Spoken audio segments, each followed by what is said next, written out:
Parlons maintenant de la structure de notre fichier parce que vu que c'est un projet qui est un peu, on va dire, un peu grand, de taille moyenne, on va dire, il va falloir bien organiser nos projets pour notre application pour mieux travailler.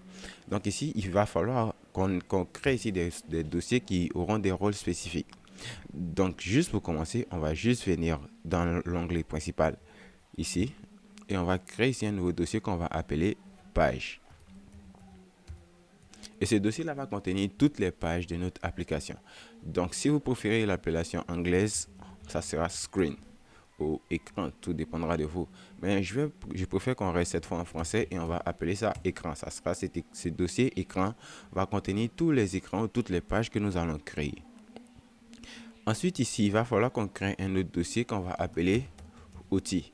Lui, il va contenir tous les outils que nous allons créer et il n'est pas à l'intérieur de l'écran, il est à l'extérieur. Donc, on va juste le mettre à l'extérieur.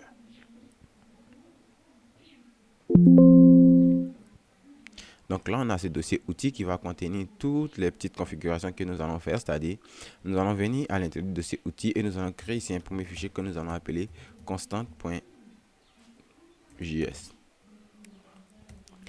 Et là, il va contenir toutes les constantes que nous allons utiliser à travers toute cette application.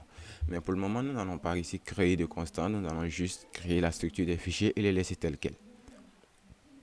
Ensuite, on a ce dossier qui gère les écrans, on a ce dossier pour gérer tout ce qui va être constant. Il nous faut un autre dossier qui va permettre de lister les composantes. Parce qu'il va vraiment arriver qu'on installe beaucoup de composantes, qu'on utilise plutôt beaucoup de composantes dans notre projet. Donc, pour ce faire, on va créer ici un nouveau fichier, dossier qu'on va appeler composantes. Et toujours, il n'est pas à l'intérieur d'écran, il est juste dans la même arborescence. Donc là, on a le dossier composante qui apparaît et là, ça sera les composantes que nous allons utiliser au niveau de notre application.